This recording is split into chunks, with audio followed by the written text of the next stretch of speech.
Alors, bonjour tout le monde, bienvenue à cette séance publique du Comité consultatif d'urbanisme central que je vais appeler à partir de maintenant CCU central pour les besoins de raccourcissement de phrases. Geneviève Laroche, je suis la présidente du CCU et aujourd'hui, on a une séance avec 3 dossiers publics. Je vais vous faire une présentation. On a beaucoup de monde avec nous aujourd'hui. Je vais essayer d'y aller rondement.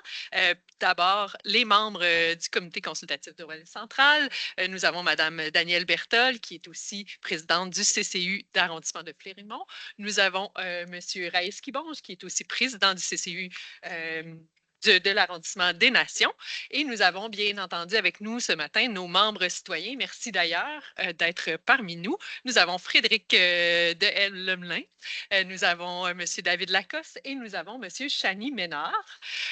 Nous sommes aussi accompagnés par plusieurs membres des équipes. Donc, nous avons premièrement Maître Roussel-Canuel qui agit comme secrétaire du CCI central. Nous avons Mme Émilie Audet, qui est directrice du service de la planification et de la gestion du territoire. Nous avons, il faut que j'oublie personne, M. Alexandre Vachon, qui est chargé de projet pour le service de développement stratégique du territoire, donc dans l'équipe de mobilité. Vous allez comprendre pourquoi avec notre premier dossier. Nous avons aussi notre équipe en urbanisme. Nous avons M. Benoît Benoît Gagnon-Hamel, qui est agent professionnel en urbanisme. Nous avons Benoît Lapointe, excusez-moi. Il faut toujours que je... Il y a trop de Benoît. Benoît Lapointe, qui est chargé de compte dans notre accélérateur de logement. Et nous avons Wilson Pereira, également chargé de compte dans notre accélérateur de logement. Est-ce que je peux parler encore plus vite? Et Jean-Christophe Rassette, qui représente le cabinet de la mairie. Est-ce que j'ai nommé tout le monde? Avec seulement une erreur. J'en ai toujours une à chaque fois. Donc, bienvenue parmi nous. Vous allez voir qu'aujourd'hui, dans notre ordre du jour, comme je vous disais, on a 3 dossiers, mais on va commencer quand même par le procès verbal de notre séance publique du 30 janvier 2025. Est-ce que vous avez pris le temps de le lire et est-ce que c'était conforme? Oui, j'ai pas adopté mon ordre du jour. Ben oui, vous avez bien raison. J'arrête pas de dire que j'ai 3 dossiers, mais avant notre procès verbal, on a notre ordre du jour. Ça vous convenait, nos 3 dossiers en public. Ça suivra une séance d'atelier ensuite, là. Oui, ça vous convenait. Parfait. Merveilleux. Donc, pour le procès verbal, on peut considérer que c'est adopté. Donc, dans nos dossiers, nous avons 3 dossiers. Je n'ai pas suivi de dossier aujourd'hui, donc on va aller directement à notre premier dossier, qui est une demande d'amendement au règlement 1200 de zonage et de lotissement de la Ville de Sherbrooke, retrait des minima de cases de stationnement pour l'ensemble du territoire.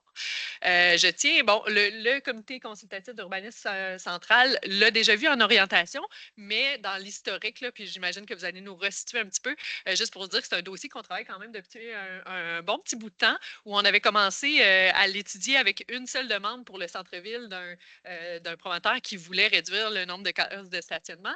Et là, tranquillement, on s'était dit, ben si on le fait pour un dossier, pourquoi ne pas regarder l'ensemble de la situation du stationnement au centre-ville? On a commencé à regarder le centre-ville, il y a une étude qui a été faite, puis tranquillement, on s'est dit, bien, la majorité des dossiers qui viennent en CCU central, c'est toujours ou presque une demande de diminution des minimums de stationnement.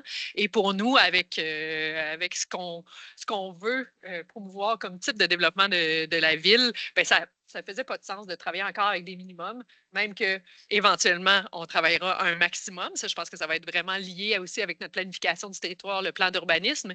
Mais au moins, pour s'enlever cette pression-là, on tenait à travailler sur le retrait du minimum de cases de stationnement. Donc, c'est, j'imagine, M. Gagnon-Hamel qui va nous présenter le dossier et on aura un petit temps pour questionner, puis les autres qui ont travaillé sur le dossier, notamment M. Vachon aussi, qui travaille particulièrement sur le dossier du stationnement, seront là pour y répondre. Alors, c'est parti. 30 minutes, on va y aller quand même assez rondement, étant donné qu'on l'a déjà vu. Mais... Oui, bonjour. Donc, on m'entend bien? Oui, ça va. Donc, grosso modo, voilà, je ne reviendrai pas sur tous les éléments, mais en gros, il y a une résolution du Conseil municipal en février 2024 qui nous demandait d'élaborer une stratégie réglementaire sur cette question-là, le retrait des cases notamment. Et on est passé donc en orientation en novembre 2024.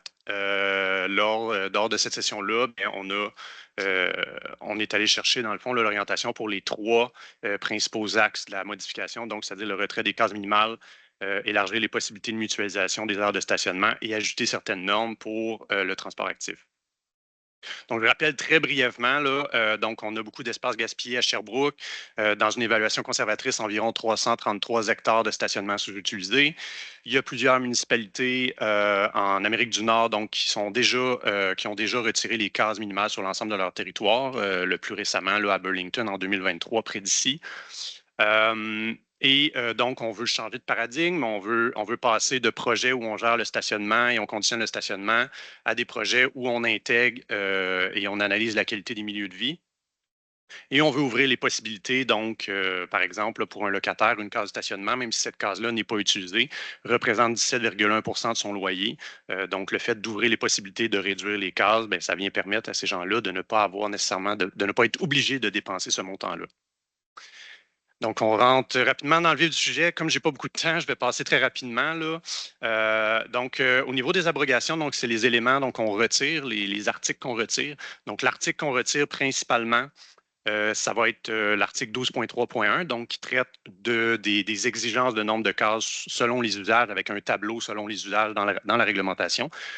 Tous les endroits où vous voyez caduc, en fait, c'est que c'est des éléments où ça devient caduc de gérer des retraits de cases, de gérer des cases tout simplement parce que justement, on vient retirer ces cases-là. Donc, par exemple, on vient exiger qu'une aire de stationnement à l'article 12.1.2, on vient exiger qu'une aire de stationnement soit sur chaque propriété. Bien évidemment, si on retire les cases minimales, il faut retirer la nécessité d'avoir une aire de stationnement sur chacune des propriétés puisque les propriétés pourraient ne pas avoir de case de stationnement, en théorie, évidemment. La plupart des éléments là-dedans, ça concerne, en fait, là, c'est dans l'entourage du 12.3.1, à l'exception du 12.1.3, qui est de permettre des aires de stationnement partagées pour les ensembles immobiliers à l'heure actuelle. Mais en fait, vous allez voir plus loin, on vient gérer ça à l'article 12.4.3, une modification là, majeure de cet article-là. Qui vient gérer en fait les aires de stationnement mitoyens et en commun. On a également d'autres articles qu'on vient retirer, là, par exemple dans la zone H0365, qui devient caduque également, tout simplement parce que on avait une réduction du nombre de cases dans cette zone-là. C'est plus nécessaire de l'avoir si on retire les cases sur l'ensemble du territoire. Donc, au niveau des modifications majeures, lorsque vous avez j'ai essayé de regrouper le plus possible. Lorsque vous avez un petit F, en fait, c'est tout simplement une application, en fait, une facilitation de l'application de la réglementation, donc une modification qu'on vient faire pour que ce soit plus simple d'appliquer les normes actuelles et d'appliquer des normes surtout en lien avec la mutualisation des espaces, qui sont les endroits où vous voyez des M entre parenthèses. Donc là, c'est vraiment pour venir permettre, élargir les possibilités de mutualisation. Donc, je donne un exemple. Le premier en haut, 2.2.15, c'est tout simplement une modification de la définition d'une aire de stationnement. Donc, on vient inclure les entrées charretières et les accès véhiculaires dans une aire de stationnement. Ce n'était pas le cas jusqu'à maintenant. C'est rendu nécessaire pour venir grosso modo, d'être plus pointu sur l'interprétation, en fait, d'une aire de stationnement mutualisée plus loin. Autre exemple, si je viens dire, en fait, je viens permettre que les accès véhiculaires à une propriété puissent se faire à une propriété voisine. C'est déjà le cas dans certains cas à l'heure actuelle. Par exemple, lorsque j'ai une topographie importante sur un terrain, là, pour jouer dans la logique de la mutualisation des espaces, je viens le permettre dans l'ensemble des cas.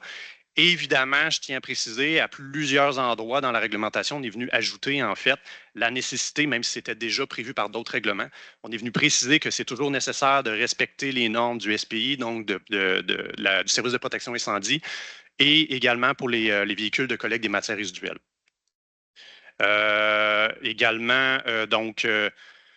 Il y a d'autres exemples, dans le fond, là, de modifications majeures qui vont dans le même sens. Je reviens juste ici, là, le 12.1.4, je vais vous le montrer plus en détail par la suite.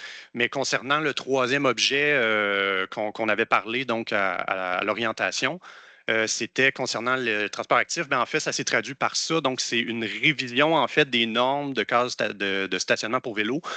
Tout simplement parce qu'on a des normes actuellement, mais ces normes-là sont très, très, très limitées et elles ne se collent pas du tout aux normes, en fait, qui sont dans d'autres grandes villes du Québec, ni aux normes qui sont proposées par Vélo-Québec. Donc, on est venu ajuster ça en lien avec le retrait des cases pour véhicules.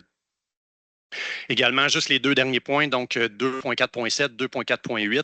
En fait, c'est deux articles où on traite, où il y avait certaines confusions dans la réglementation à l'heure actuelle. Et on va en traiter également plus loin, là, plus en détail, avec un exemple, mais grosso modo, on vient gérer la largeur des allées de circulation pour les aires de stationnement véhiculaire. Donc, au niveau des modifications mineures, il y a énormément d'articles, mais grosso modo, ça se regroupe sous certains objets à chaque fois. Donc, par exemple, on vient retirer les exemptions, les exceptions d'aménagement pour une aire de stationnement mitoyenne, parce que maintenant, comme je mentionnais tout à l'heure, on vient les englober dans l'article 12.4.3. Je rappelle, 12.4.3, c'est la gestion des aires de stationnement mitoyennes et en commun. On vient retirer également les références à un nombre minimal de cases de stationnement. Par exemple, je donne un exemple, l'article en lien avec ça, un des articles 6.3.5. En fait, 6.3.5, si je me souviens bien, ça concerne en fait les terrasses extérieures. Donc, on vient mentionner que les terrasses extérieures, il faut conserver les cases de stationnement. Bien évidemment, si on enlève les cases de stationnement, c'est plus nécessaire d'avoir cet élément-là. Donc, c'est beaucoup d'ajustements en lien avec ça. Le troisième point ici, donc préciser que les aires de stationnement sont optionnelles. Évidemment, là, il y a énormément d'articles en lien avec ça. Vous allez voir sur l'autre page aussi. Grosso modo, c'est par exemple, là, si je viens dire dans une zone en particulier que les cases de stationnement doivent être à une distance de l'aire de stationnement doit être à une distance de 5 mètres du bâtiment. Bien là, je viens tout simplement dire l'aire de stationnement, s'il y en a une, doit être à une distance de 5 mètres d'un bâtiment, parce que ça devient optionnel. Il y a également, donc, le deuxième point ici, en fait, le premier point, c'est juste la suite de l'autre avant, la suite de tous les articles. L'autre point, donc, préciser qu'une norme ne s'applique pas pour une aire de stationnement à l'intérieur d'un bâtiment. On a eu plusieurs problématiques dans le fond avec ça. Je vais vous montrer un exemple aussi. Grosso modo, c'est tout simplement de venir retirer les normes à l'intérieur d'une aire de stationnement à l'intérieur d'un bâtiment. Puis vous allez comprendre pourquoi là, dans l'exemple que je vais vous montrer. Donc, également, préciser qu'une norme s'applique lorsqu'une aire de stationnement est mitoyenne ou en commun, ben, c'est tout simplement parce que à l'heure actuelle, on mentionnait par exemple tout simplement que les aires de stationnement, en fait, on est venu rajouter que les aires de stationnement pouvaient être mitoyennes ou en commun parce que le mitoyen signifie qu'on avait une aire jusqu'à maintenant. Là, on avait une aire avec une allée d'accès qui était, par exemple, de 3 mètres d'un côté, 3 mètres de l'autre, mais il n'était pas possible de jouer là-dedans. Donc, le fait de venir rajouter ou en commun, ça vient tout simplement dire que de préciser, en fait, que dans ces cas-là, ben, on peut avoir des aires de stationnement qui ne sont pas nécessairement à 3 mètres pile de chaque côté, directement dans le milieu d'une allée de circulation. Donc, on vient retirer les exemptions, réduction du nombre de cases requises parce que, comme je mentionnais tout à l'heure, c'est plus requis, donc ça devient caduc. Et enfin, adapter le nombre de cases pour vélo, ben, c'est concernant le 12.1.4, comme je l'ai mentionné tout à l'heure, pour les cases pour vélo. On avait certains ajustements à faire sur 2 articles. Donc, dans l'application, grosso modo, ça, c'est une situation typique actuelle. Donc, on a 4 bâtiments. On aurait, par exemple, 11 logements, 10 logements, 11 logements, 13 logements pour les bâtiments avec du commercial dans le bâtiment qui est rouge. Chacun doit avoir son aire de stationnement. Chacun doit avoir sa propre aire aussi pour les matières résiduelles. Chacun doit avoir son nombre de cases avec un nombre de cases fixe qui est requis minimalement. Donc, ça donne ce genre de cas-là. Mais dans la même situation, avec une aire de stationnement mutualisée, ce que ça fait en sorte, grosso modo, c'est que vous allez avoir une aire de stationnement commune. Vous allez pouvoir avoir également un endroit pour les matières résiduelles qui va être en commun. Vous allez avoir une réduction du nombre de cases également. Donc, juste en précision là, sur les propriétés, ce que ça va venir faire, c'est que vous pourriez en théorie avoir plus de cases, avoir plus de logements, sans avoir nécessairement plus de cases de stationnement. Et vous avez des endroits également qui sont prévus pour les cases pour les vélos.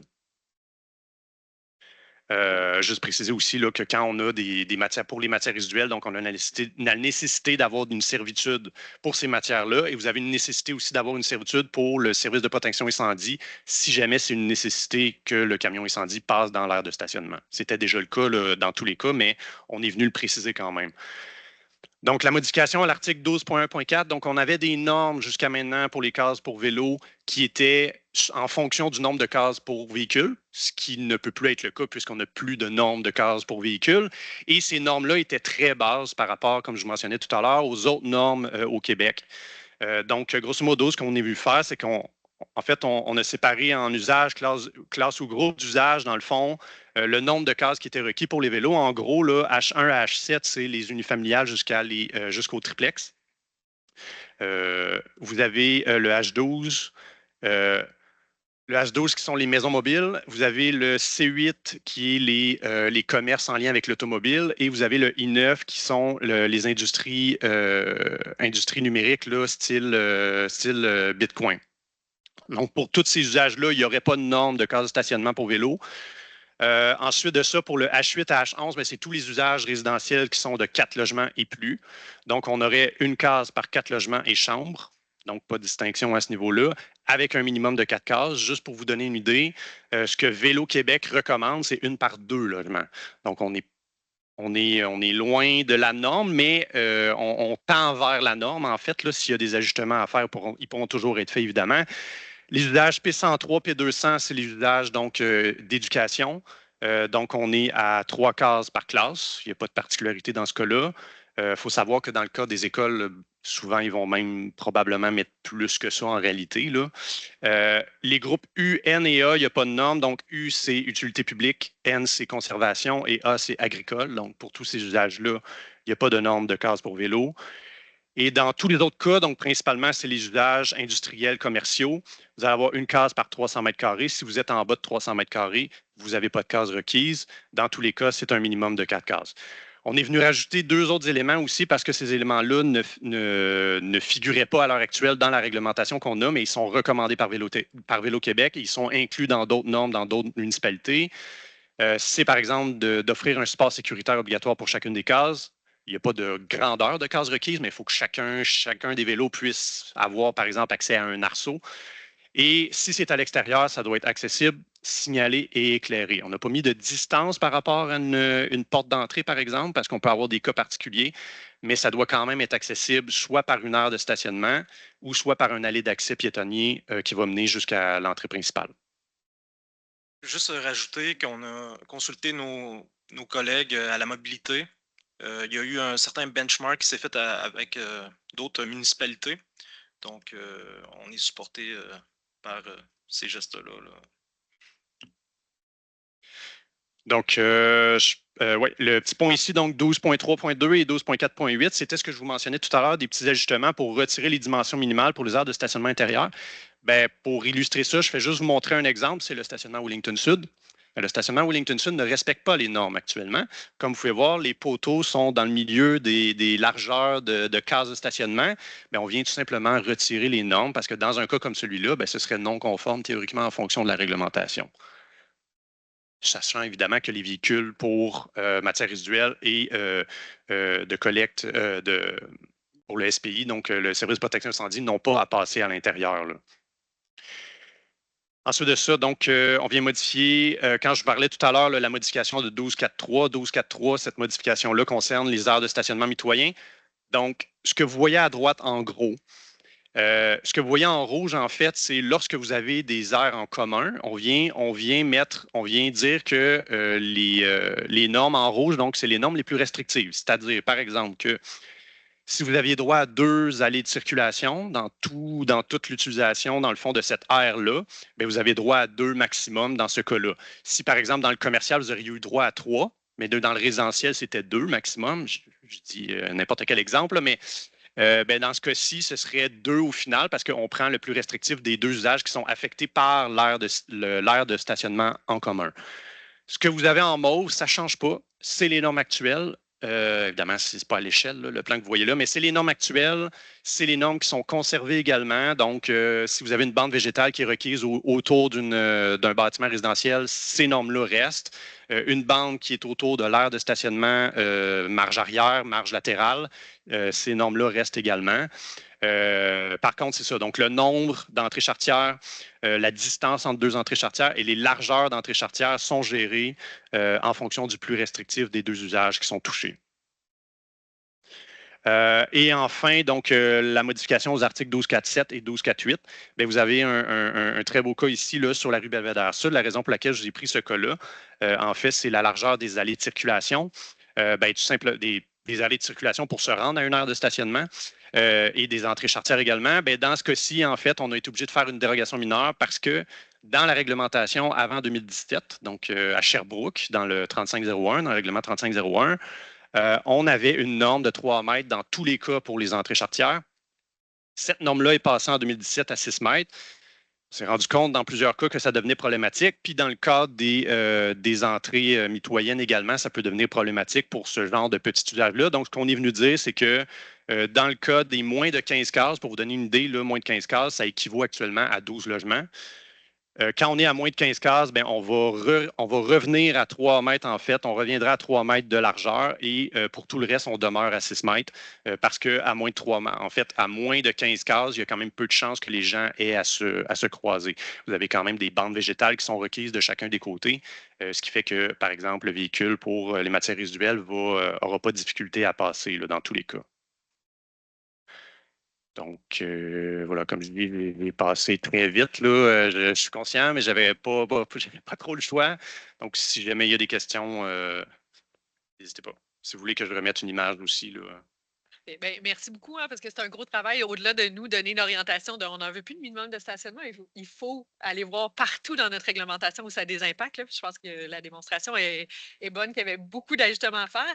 Puis je tiens juste à rappeler avant de prendre les questions, parce que quand on l'a vu en orientation, on avait donné des données, vous aviez parlé de données quand même intéressantes. Puis je vois qu'il y a quelqu'un qui est à l'écoute en haut, mais juste en passant, à Sherbrooke en 2022, pour 178 000 habitants environ, on pouvait dénombrer 395 000 cases de stationnement. Puis de là vient un peu notre réflexion aussi, où ces cases-là, évidemment, sont sous-utilisées. Ça représentait, comme je le disais tantôt, un tiers des demandes d'urbanisme en 2023 étaient affectées par les normes de stationnement. Fait que, administrativement, on passait du temps là-dessus. Sur notre territoire, on a beaucoup d'espaces qui étaient consacrés au stationnement qui peuvent être mutualisés. Puis pour mes collègues du conseil municipal, on a eu cette semaine un dépôt d'un rapport de notre scientifique en résidence qui disait, une de ses prémices de base au niveau du stationnement, de l'imperméabilisation, c'est qu'il faut aller en retrait des minimums. Donc, on est rendu là. Et dans la mutualisation aussi. Donc, bien contente qu'on en arrive là. Je vais être disponible pour les questions, commentaires. Madame Lefebvre. Merci. Ben oui, puis surtout, si je peux ajouter à votre commentaire, c'est l'imperméabilisation un peu inutile. Et certains promoteurs qui nous disaient, ben, je suis obligé de mettre un certain nombre de stationnements, mais je préférais utiliser cet espace-là pour faire de la construction et du logement. Donc, on ne veut pas empêcher ça. Ben, j'avais une petite question. C'était sur pour les vélos. Je ne sais pas si tu veux remettre le truc, je me suis mis des notes, mais je ne suis pas sûre d'avoir les bons chiffres. C'est ça. Pourquoi, en fait, on n'en demande aucune en H7, H12, mais peut-être H7, là, mais H12, C3 et I9, parce que H1, là, je comprends. Là. Le H1 à H7, en fait, c'est unifamilial, duplex, c'est ça. triplex. OK, H7, c'est unifamilial. H7, c'est triplex jumelé ou triplex en rangée, ouais. Un des deux. Là. Mais le H12, C8 et H12, I9. c'est maison mobile. Donc, c'est comme une unifamiliale isolée, dans le fond. OK. Je pensais à H12, c'était... pas le nombre de logements. OK, parce qu'à H10, c'est quand même 12 logements, non? C'est ça? Ah, mon Dieu, c'est mêlant, vos affaires. Je pensais que c'était 12 logements et plus. Là. OK. Mais alors, C8 et I9? Le C8, comme je mentionnais, en fait, c'est tous les usages d'automobiles. Donc, en fait, c'est les commerces automobiles. Donc, un garage, ça va être de la mécanique, ça va être station-service sans dépanneur. C'est vraiment des usages qui sont voués à l'automobile. Donc, la nécessité de mettre des cases pour vélo pour ceux-là est moins parce que forcément, si je vais me rendre là, c'est avec un véhicule. Par nature, là, mais ça ne veut pas dire que les employés ne veulent pas venir en vélo. Mais je comprends qu'on ne veut peut-être pas l'obliger nécessairement. Mais et le I9, le I9, c'est les technologies, mais ils ont des employés aussi. Là. Mais c'est par exemple les centres de données et autres, il n'y a pas énormément de gens dans le fond parce que c'est des grandes surfaces. Donc théoriquement, ce serait des grandes surfaces où on aurait besoin de beaucoup de cases, mais en théorie, c'est pas des endroits où il va y avoir en fait, même des fois, là, en fait, dans le Bitcoin, souvent, il n'y a pas personne du tout, en fait, où il y a une fois de temps en temps, il y a quelqu'un qui va y aller. OK. Donc la nécessité était moins présente dans ce cas-là. Parce que l'obligation serait en fonction de la surface, puis ça ferait pas de sens, c'est Tous ça? les usages, oui, c'est ça. Donc, tous les autres usages, donc l'industriel, le commercial, on parlerait de 1 par 300 mètres carrés. OK, d'accord. Donc oui, ça s'applique moins bien pour eux. D'accord, merci. Merci beaucoup, Monsieur Ménard. Peut-être pour parler un peu de par expérience dans les différents projets qu'on a eus, puis qu'on a réduit le nombre de cases de stationnement à soit une case par logement ou 0,9 ou même 0,8 dans certains projets.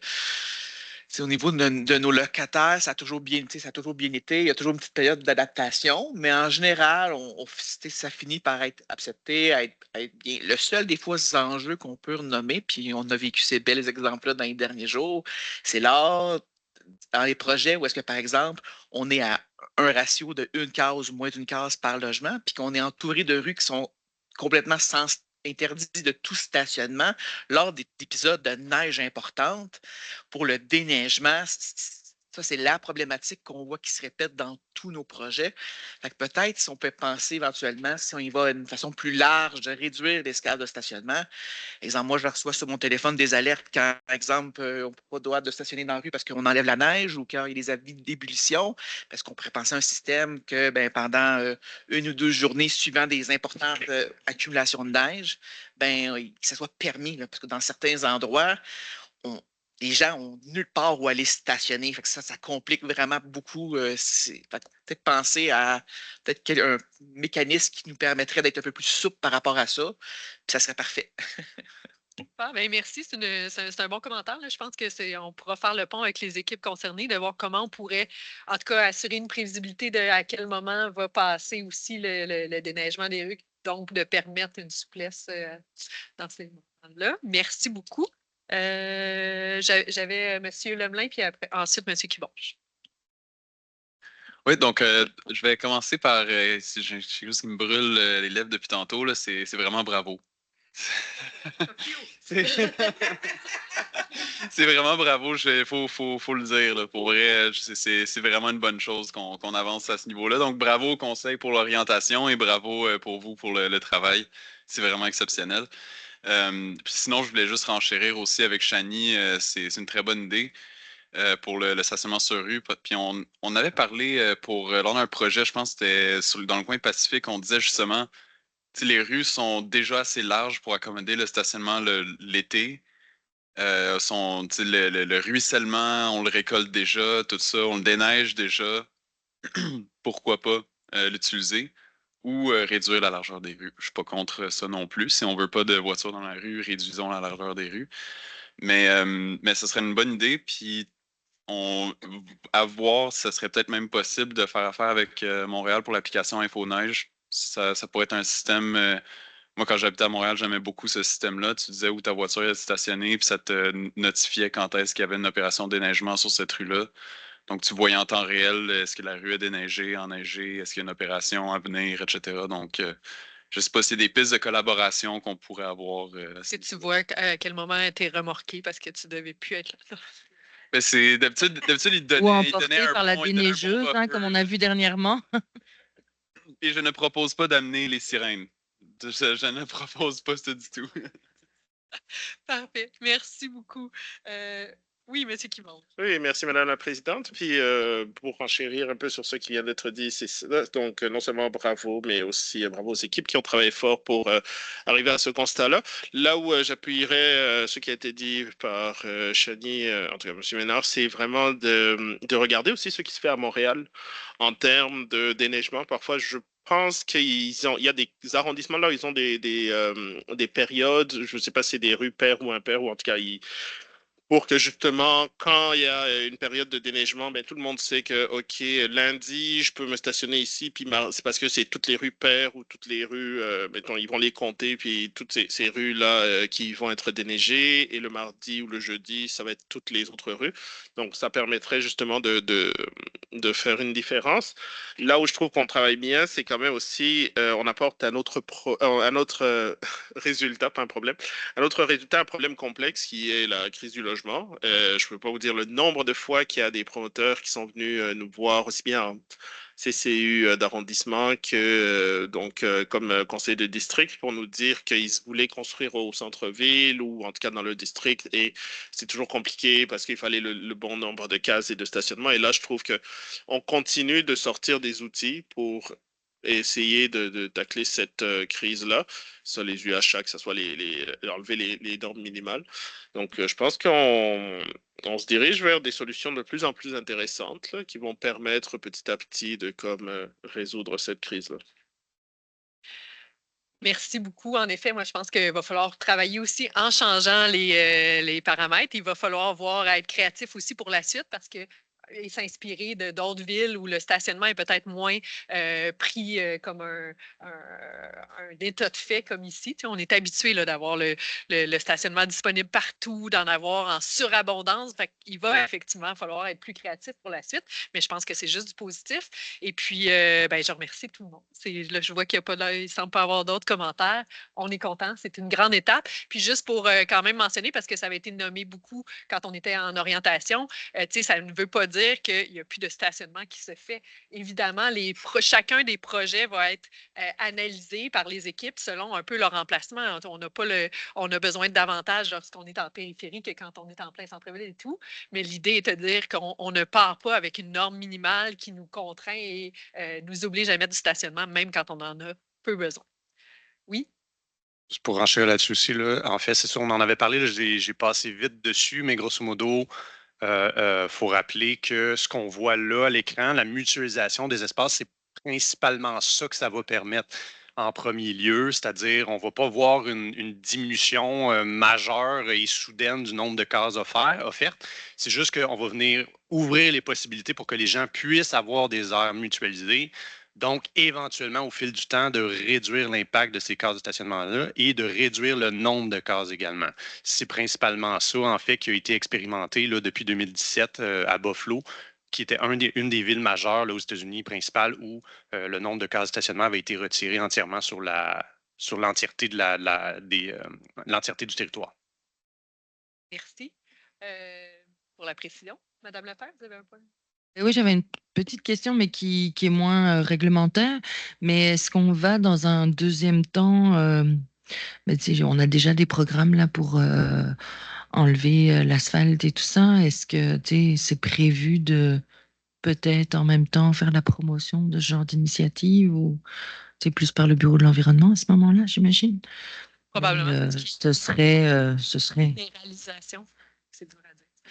Ben, c'est ça, peut-être que du coup, il y a des gens qui vont être intéressés à le faire. Donc, ce serait bien de renforcer la promotion. Ça se trouve à travailler dans un deuxième temps. Je pense qu'il y a déjà de plus en plus d'initiatives, mais effectivement, ça va être un deuxième travail à faire par la suite. Ça va? Est-ce qu'il y avait d'autres choses à ajouter? Tout va bien. Donc, j'entends que la recommandation est unanime. C'est central. Super. Bravo. Je ne sais pas, est-ce qu'on peut appeler Mme Boileau? Elle voulait absolument être là pour le prochain point. Donc, ça nous amènerait à notre deuxième point aujourd'hui. Merci, M. Vachon, pour votre présence. Notre deuxième point aujourd'hui, qui est l'approbation d'un plan projet de lotissement sur une partie des lots 1 511 650 et 1 512 134, adjacent à la rue du Fer-Droit, zone rurale, RUF 1317 et RUS 1312 du règlement numéro 1200 de zonage et de lotissement par le groupe Villégia, qui est représenté par Mme Gingras. Je vais juste donner le temps à Mme Boileau de pouvoir se joindre à nous, si ça va.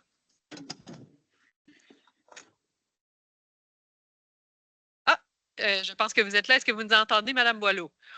Oui. Qui est la conseillère du secteur. Oui, bonjour. Oui. Donc, on commence la présentation du point. C'est M. Lapointe qui va nous présenter le dossier. Bonjour.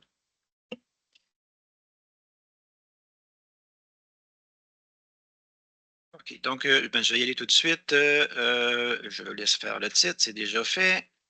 Je vous localise. Donc, on est à l'extérieur du périmètre urbain.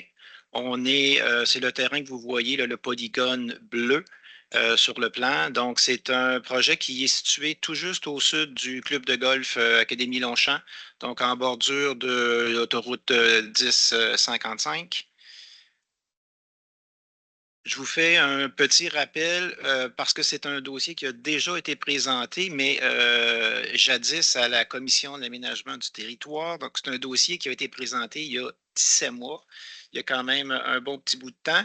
Fait que je pensais qu'il était bon de leur faire un petit rappel un peu sur l'historique du projet et de la recommandation, en fait, ou de l'orientation qu'on avait eue de la Commission de l'aménagement du territoire à l'époque. Parce que, bon, la plupart des membres du CCU, du moins des membres citoyens, n'étaient pas présents à cette commission-là. Donc, je tenais à faire un petit rappel sur l'historique du dossier, en fait, du moins sur l'orientation que le CCU que le CAT nous avait donnée à l'époque.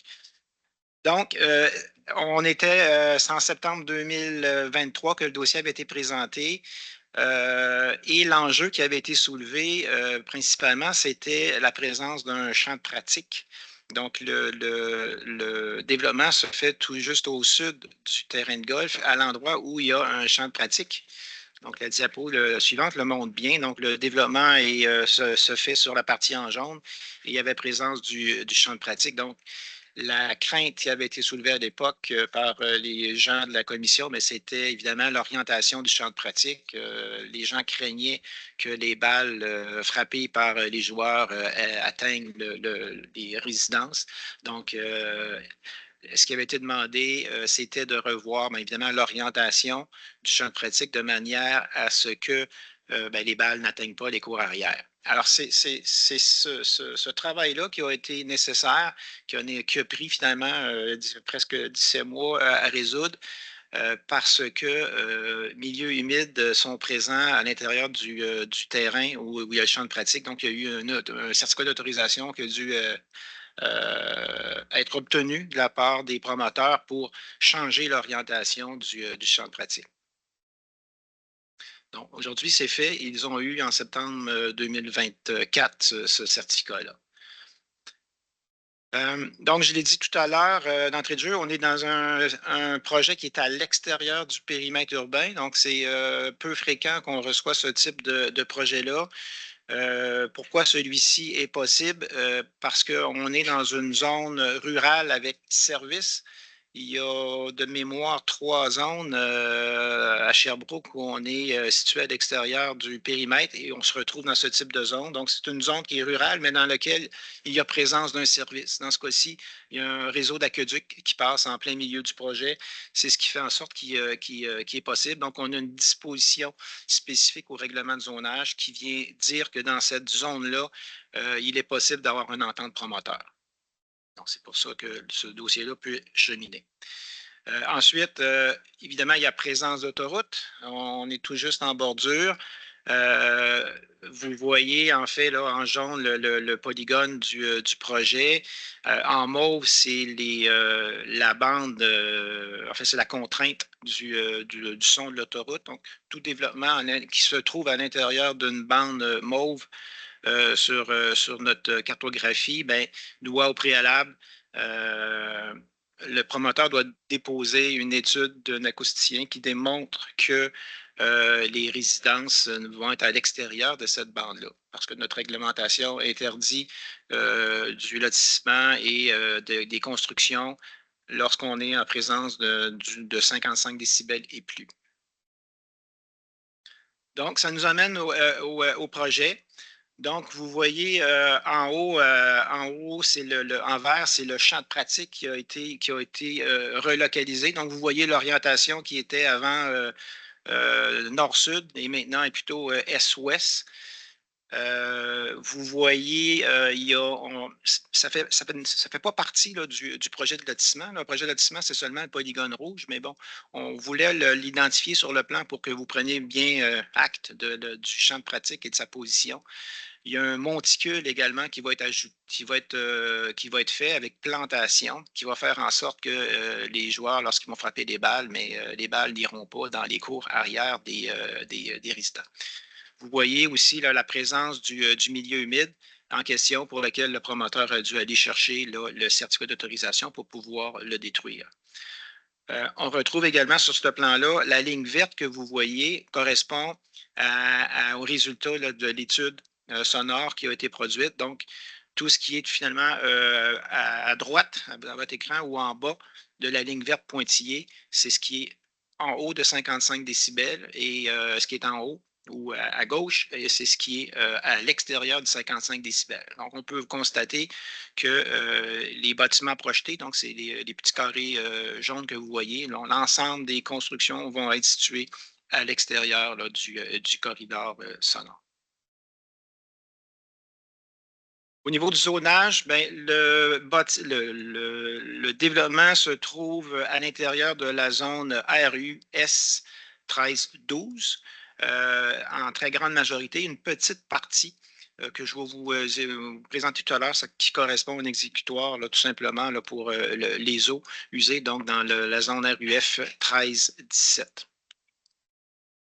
Au niveau des usages, donc la zone RUS 13-12, ce qui est en bleu, les usages autorisés, c'est de l'habitation unifamiliale isolée et du habitation unifamiliale jumelée. Donc, le projet qui nous est proposé est tout à fait conforme aux normes, aux usages autorisés, puisque le projet prévoit la construction de 16 résidences unifamiliales isolées. Au niveau de l'environnement, il y a présence de 3 milieux humides dans le projet. Donc, MH1 que vous voyez ici, un tout petit MH2 et MH3 qui est le grand milieu humide. La valeur de ces milieux humides-là là, est de faible à... excusez, je retrouve mes notes, faible. Et la totalité des milieux humides vont être conservés. Donc, il n'y a pas de milieu humide qui va être détruit. Excusez, je me promène. Donc, c'est ça. La valeur est de faible à moyenne et l'ensemble des milieux humides qui sont présents dans le projet vont être conservés.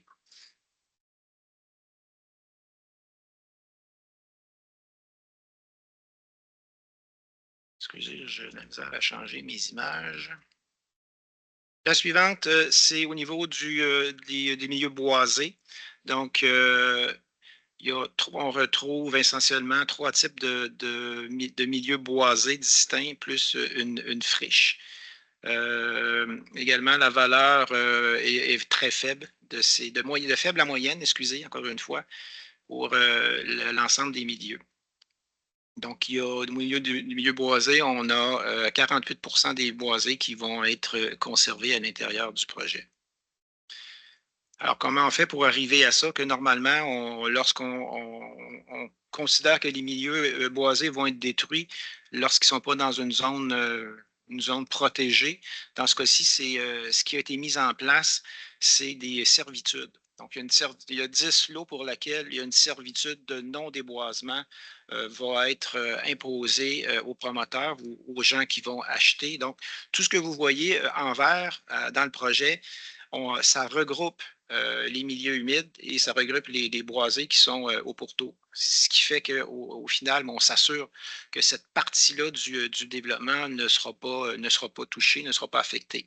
Ça n'empêche pas qu'on peut penser qu'il y a d'autres milieux boisés là, sur les autres terrains qui vont être conservés, mais minimalement, on s'assure à la fin que tout ce qui est en vert va être protégé.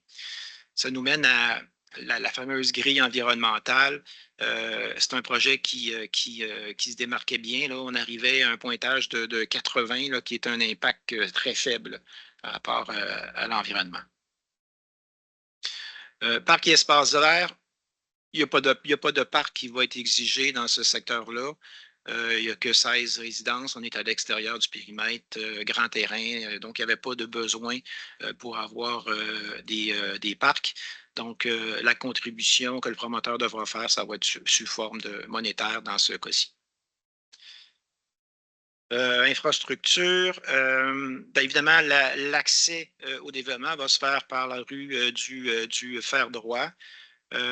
Considérant qu'on est à l'extérieur du périmètre urbain, mais évidemment, la STS n'a pas de service dans ce secteur-là, donc c'est un secteur qui ne sera pas desservi par le transport en commun. La rue, c'est une rue qui va être, c'est une rue seulement avec une rue avec fossé. Donc, c'est une rue qui a une emprise plus large que ce qu'on retrouve normalement à l'intérieur du périmètre urbain. Donc, on est à 22 mètres d'emprise et la voie de circulation est réduite à son minimum 100 mètres dans ce cas-ci. La rue a 285 mètres de long, rue en cul-de-sac, 285 mètres étant notre maximum pour une rue sans issue qui peut être construite. Toujours des infrastructures. Vous avez, en mauve, en fait, c'est la fameuse conduite qui existe. Donc, il y a un réseau existant d'aqueduc qui passe en plein centre du projet. Cette conduite-là devra être réaménagée différemment là, pour tenir compte là, du projet de développement. Donc, en bleu, vous voyez le nouveau tracé de cette conduite-là. Évidemment, le réseau va être également prolongé de manière à venir alimenter les 16 résidences qui sont en place. Il n'y a pas de réseau d'égout sanitaire. Donc, chaque résidence sera munie d'une installation septique. Il n'y a pas de bassin de rétention dans ce projet-là, là, considérant qu'on est rue avec fossé. Donc, il va y avoir un exécutoire qui va être aménagé, qui emmène finalement l'eau de la rue, qui va l'emmener vers un fossé existant, fossé qui se dirige là, vers le ruisseau clé. Alors, voilà, en gros, donc la recommandation qui est faite, c'est d'approuver le plan projet de lotissement. Je ferais ajouter là, juste une petite notion à la résolution. Je ferais ce qui est en rouge, version 29.4. Je ferais ajouter ça à la résolution parce qu'on a deux versions de plan là, qui est datée du 16 janvier là, 2025. Je voulais m'assurer qu'on retienne la bonne version. Donc, je ferais ajouter à la résolution la version 29.4. Ensuite, prendre en argent la contribution pour fin de parc. Autoriser la firme des services XP pour déposer l'entente, pas l'entente, mais la demande de certificat d'autorisation au ministère de l'Environnement, puis engager la ville de Sherbrooke à devenir propriétaire des infrastructures, dont le fameux réseau d'aqueduc, une fois que celui-ci sera construit. Alors, voilà. Merci beaucoup. Puis, pour les membres qui n'étaient pas là quand on l'avait vu à la carte, évidemment, c'est pas une zone qu'on voulait densifier. Là. On a parlé, il y a du transport en commun, il n'y en a pas.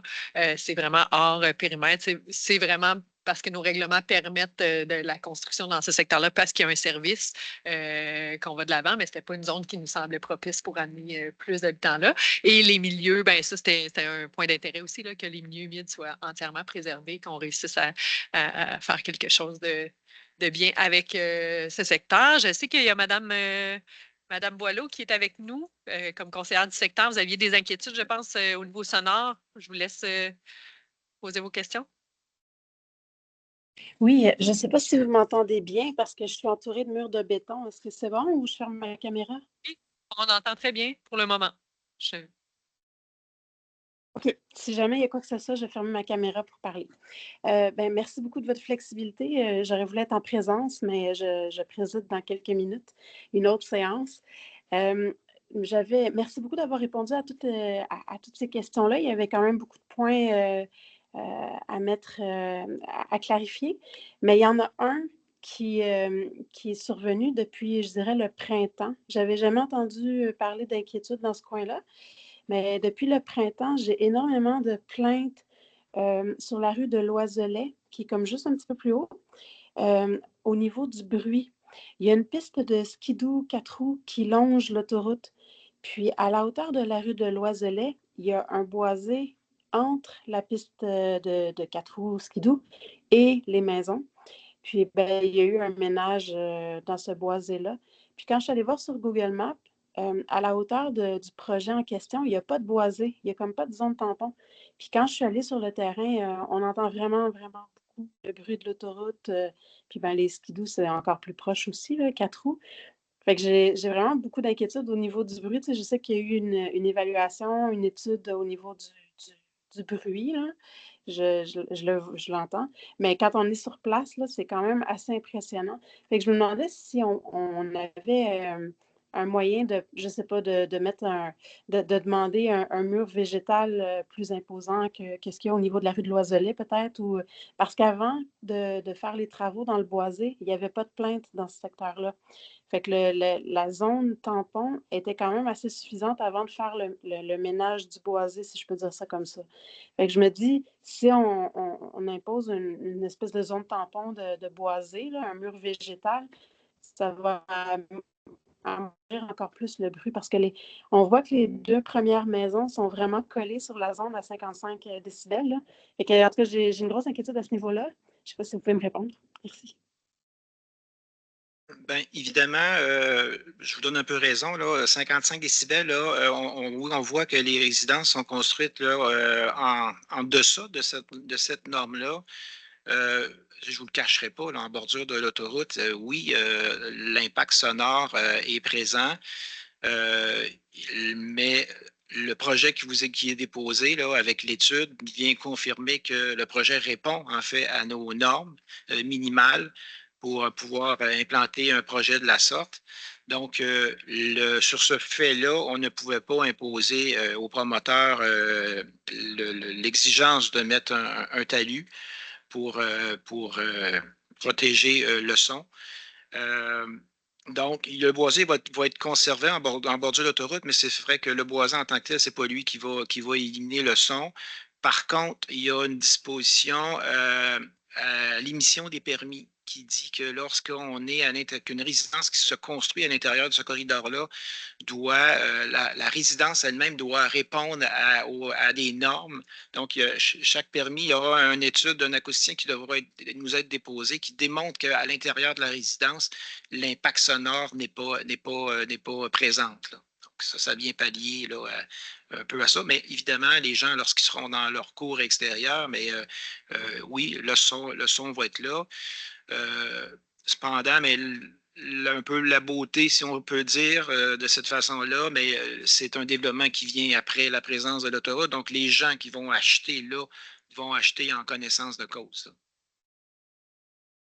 On invite d'ailleurs tout le monde à aller visiter les terrains de n'importe quand tu achètes une résidence, normalement, aller sur place avant. Oui, c'est ça. Merci. Est-ce que ça répond un peu? Je sais que, bon, dans le fond, on ne peut pas exiger, là, mais en même temps, ça me rassure au niveau des matériaux des résidences. Là, ça, je n'étais pas certaine qu'on l'imposait systématiquement même pour un développement comme ça. Puis ça, c'est quand même rassurant à l'intérieur des résidences. Ça va, Mme Non, c'est sûr, mais c'est la qualité de vie quand on est à l'extérieur. On ne peut pas inviter les gens sur la terrasse parce que vraiment, le bourdonnement, il est incessant. C'est quand même assez... Puis c'est pas juste les premières maisons. Quand on est sur la rue de Loiselet, là, ça va quand même assez loin. Là, les plaintes, là, ils vont quand même assez loin là, en profondeur. Fait que c'est pas juste les 2 premières maisons qui vont être affectées. Mais bon, ça sera c'est notre réglementation. C'est clair, c'est un... Ouais. Bon. Merci beaucoup. Je vais retourner à ma séance. Bye bye. Madame Lefebvre. Oui, merci. J'avais plusieurs questions. Je voyais qu'il y avait l'aqueduc, mais pas les égouts. Peut-être que vous n'avez pas la réponse, mais je me demandais s'il y avait s'il y a beaucoup de cas comme ça en ville ou c'est exceptionnel. Ben, comme je disais tout à l'heure, on a de mémoire, on a 3 zones rurales avec service là, dans le territoire. Un des derniers dossiers que j'avais d'ailleurs présenté ici, là, la rue Luzerne, c'était un des cas. Non, il y en a très peu de secteurs comme ça. Et dans les 3 cas, en fait, les 3 zones en question, c'est toujours la présence du réseau d'aqueduc qui est là et non le réseau. C'est ça. OK. Donc, et puis là, j'ai vu dans le dossier, là, ça doit être déplacé le réseau d'aqueduc. Oui. Ça, c'est le promoteur qui le paye, puis nous, on prend possession après. OK, parfait. Je voulais juste être sûr. Il est dit qu'on ne fait pas de bassin de rétention. J'imagine qu'avec les milieux humides et tout le truc d'évacuation des eaux usées et tout ça, ça a été contrôlé, mais est-ce que c'est pas plus prudent d'en demander quand même? Parce que c'est quand même 15, 16 maisons, je sais plus. Ben, en fait, il faut comprendre que le bassin de rétention sert aux eaux de la rue et non pas pour les eaux privées, là, ceux qui sont sur les oui, terrains tout à fait. privés. Donc, dans ce cas-ci, considérant que c'est un fossé, il y a des fossés de part et d'autre de la Et ça va être suffisant? Ça va être suffisant, en Ok. fait. Donc, évidemment, il y a des normes là, qui existent. Donc, lorsqu'on doit exiger ou ne pas exiger là, un bassin de rétention, donc il n'y en a pas dans ce cas-ci parce que c'est pas une nécessité là, au niveau de l'ingénierie. Oui, ben, vous me connaissez, moi j'ai toujours peur des inondations et des flash floods et tout ça, donc je me dis parfois c'est peut-être plus prudent. J'ai vu aussi dans la documentation qu'il y avait une érablière. Je pense que c'est des érables rouges, donc c'est pas quelque chose qui est protégé parce que je sais qu'il y a un statut particulier pour quand on détecte des érablières. On veut pas nécessairement qu'elles soient abîmées, mais je sais pas si c'est juste pour les érables à sucre ou je sais pas trop là. C'est des érables à sucre. OK, donc ça, c'est pas... Oui, c'est des érables à sucre. Ça prend une forêt d'une superficie X là, pour qu'elle ait ce statut-là. Là. On n'est pas On n'est pas là-dedans. OK, parfait. On a parlé d'une servitude de non-déboisement. Je me demande toujours comment ça s'applique, puis comment on contrôle ça.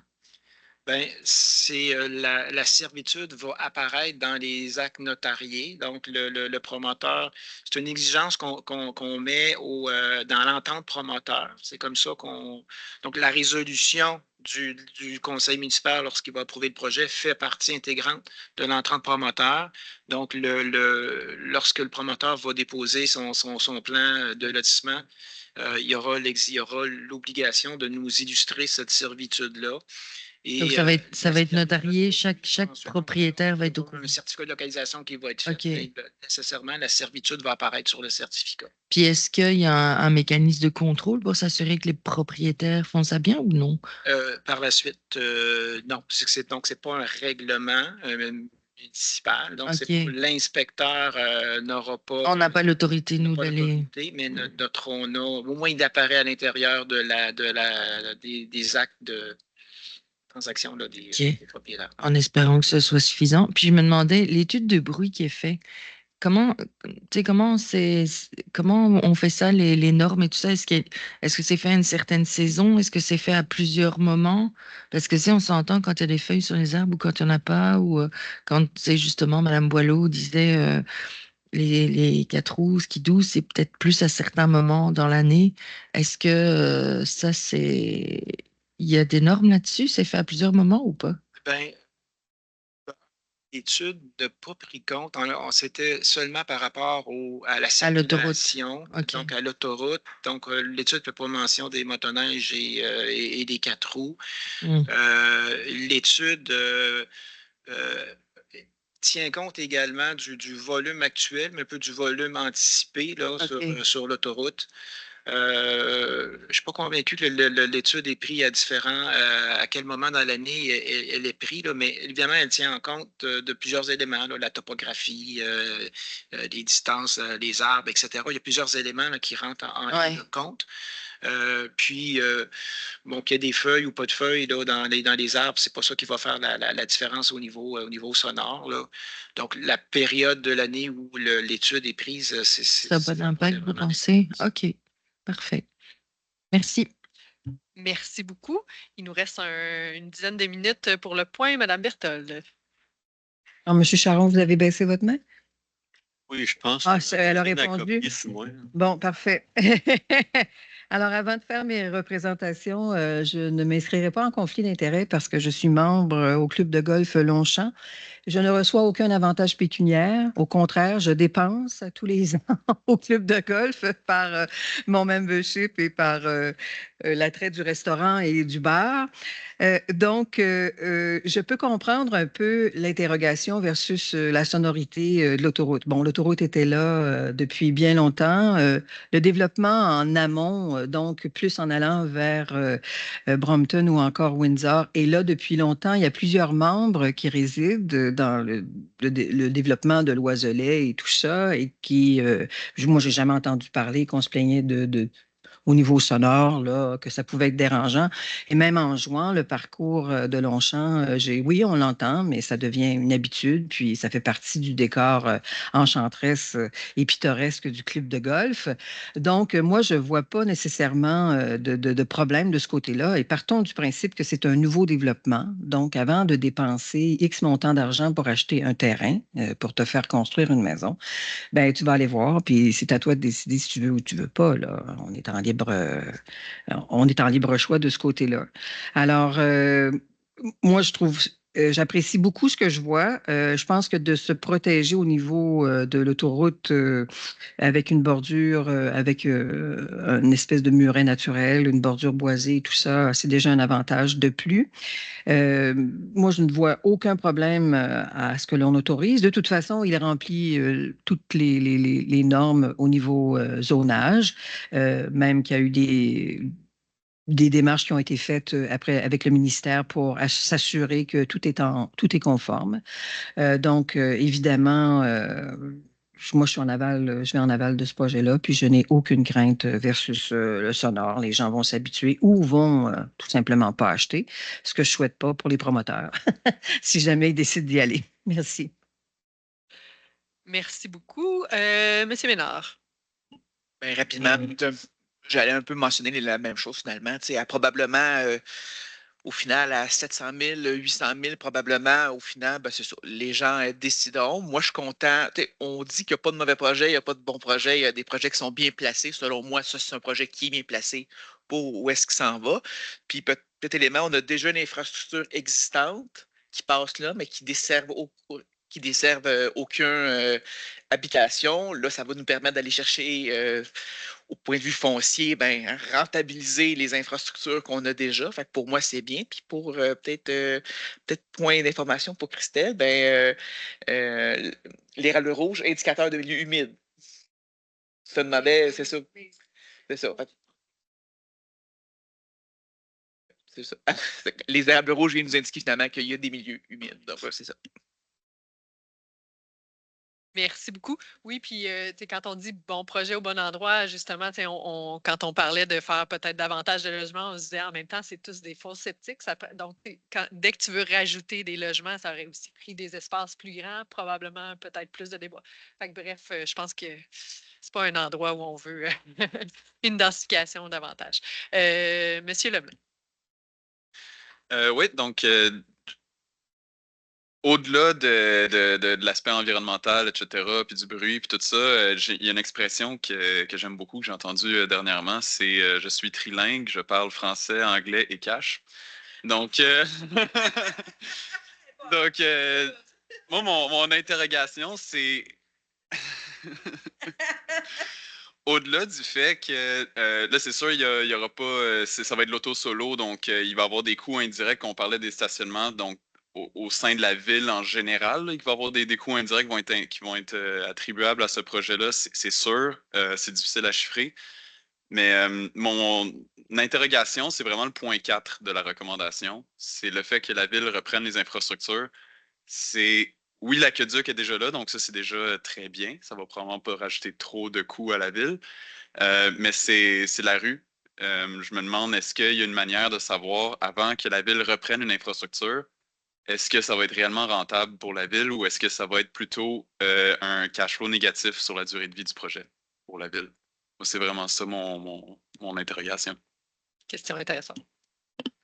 Ben, de un, la construction de rues privées à Sherbrooke est interdite. Donc, toute nouvelle rue doit être publique.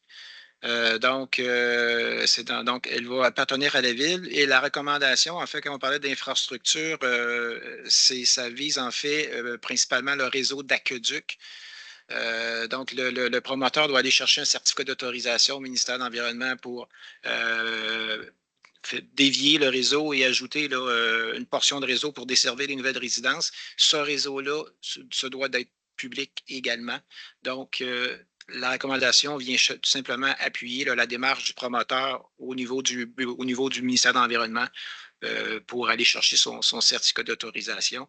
Et c'est encore là, lorsqu'on dépose ce type lorsqu'on dépose une demande pour une nouvelle infrastructure, un nouveau réseau, le ministère de l'Environnement nous oblige d'écrire ça dans notre résolution. Donc, la ville doit s'engager à devenir propriétaire de l'infrastructure. À défaut, il n'y aura pas de délivration. Le ministère ne délivrera pas le certificat. Et on parle vraiment du réseau d'aqueduc. D'aqueduc, oui. Mais on s'entend que la rue va être reprise par la ville aussi. Absolument. Mais c'est pas de ça qu'on parle quand on parle dans la recommandation, parce que là, en fait, ce qui est expliqué, c'est qu'on n'aurait pas le droit que ça soit une rue privée. Il n'y a pas de potentiel, mais ça serait une question. Moi, ce que je me demande par rapport à ça, c'est comme là, on dit qu'il y a juste 3 secteurs comme ça. Est-ce que, parce qu'on est en train de revoir notre planification aussi, est-ce que c'est une question qu'on peut se poser? Est-ce qu'il reste des secteurs qui risquent d'être développés puis qu'on devrait voir comment on gère ce type de projet pour la suite, là, celui-là? Oui, bien, je vais là, je mettrai pas, je veux pas. Je crois que c'est la dernière zone là, dans laquelle on permettait là, l'ouverture de rues à l'extérieur du périmètre urbain. Il faut comprendre que la rue en question, c'est une rue sans égout pluvial. Là. C'est une rue avec fossé. En principe, c'est une rue de laquelle il devrait demander un peu moins d'entretien, outre évidemment le déneigement là, de la rue.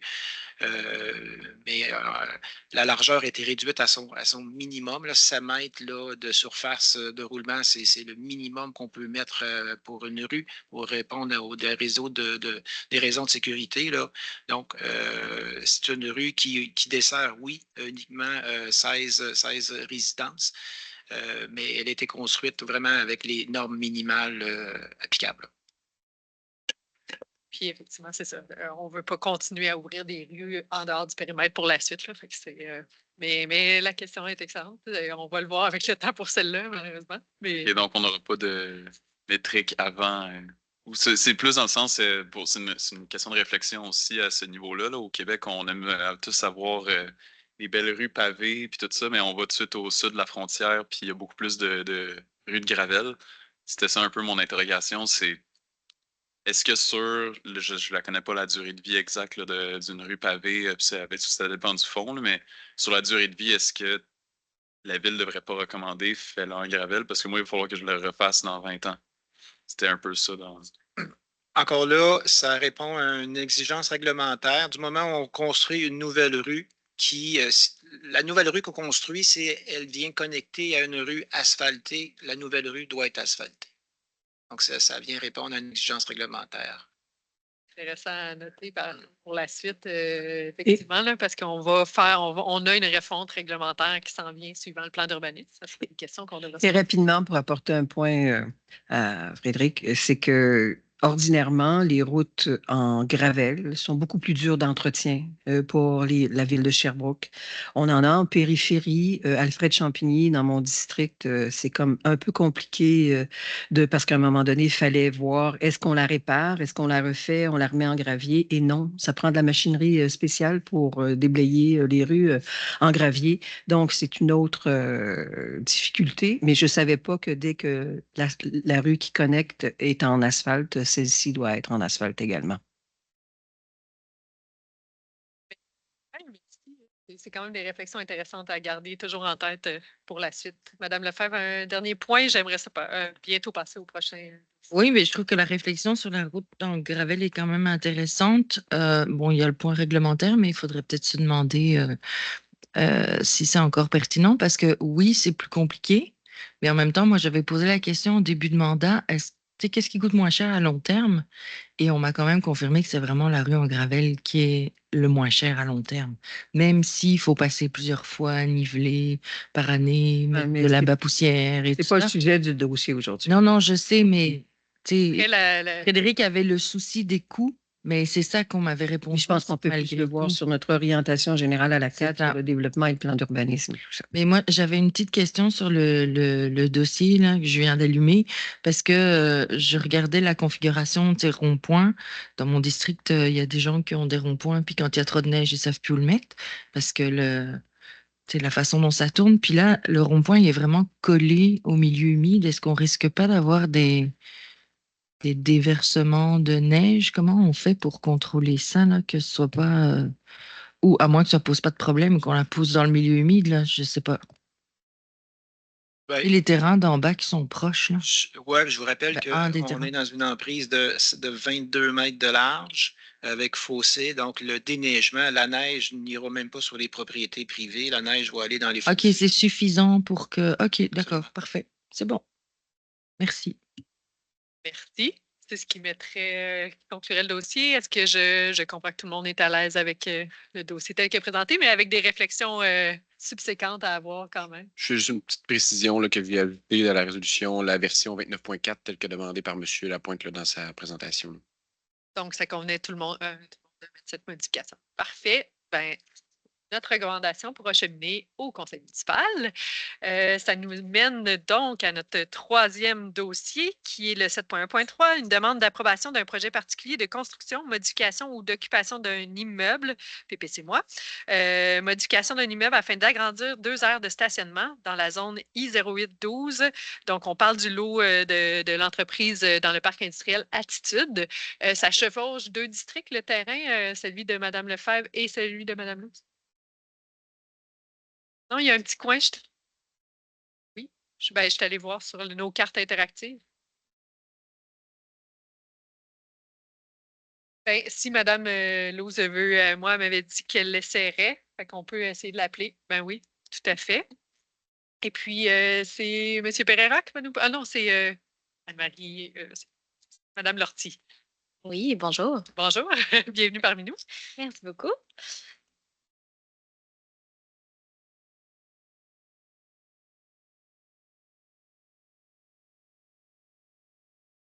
Oui, certain. Et vous vérifierez parce que sur les cartes interactives, le lot est vraiment... la ligne entre les 2 districts passe en... J'avais vérifié avec Fernanda parce qu'on s'était posé la question. Puis il y a la rue Robert Boyd. Il y a un petit bout là qui donne sur le Portland. Et normalement, c'est une perpendiculaire. Si je peux me permettre, je vais présenter une carte qui va illustrer voilà. ce raisonnement, mais c'est les 2 districts. Petite question technique. Pourquoi on n'a plus les présentations? On en avait. Nous, dans le CSP, il n'y en a pas. Ben, pour l'autre non plus. Oui, effectivement. Quand c'est pour recommandation, il n'y a pas les présentations, c'est juste pour orientation. Mais le dossier à M. Benoît Lapointe, c'était pour une recommandation au CM, puis il n'y avait pas de dossier, il n'y avait pas de PowerPoint dans le CSP.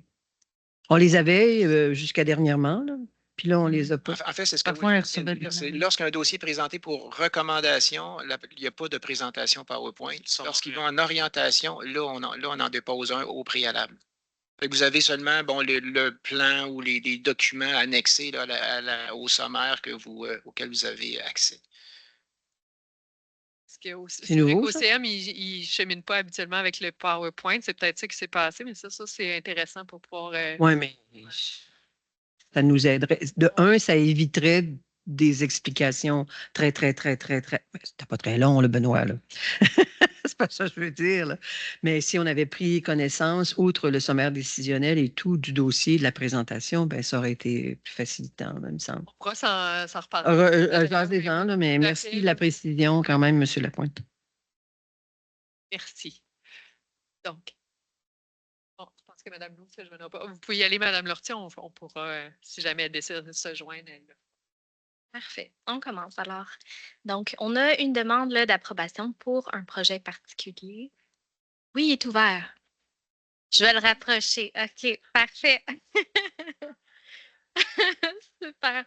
Donc, on a une demande d'approbation pour un projet en PPC-moi là, pour l'immeuble situé sur le lot 6 257 921 du cadastre du Québec dans la zone I-0812. Donc, il se trouve en partie dans l'arrondissement Brompton-Roqueforest-Saint-Élie-Deauville, dont on parlait justement. Vous voyez sur la carte, bon, c'est un peu petit, là, mais j'ai encerclé encadré le terrain de rouge, puis on voit la ligne verte qui délimite vraiment le terrain. Bon, la majorité du bâtiment là, se trouve dans l'arrondissement de Brompton-Roqueforest, mais il y a une toute petite partie dans l'arrondissement des Nations. Donc, ça vient vraiment au milieu des deux arrondissements, là.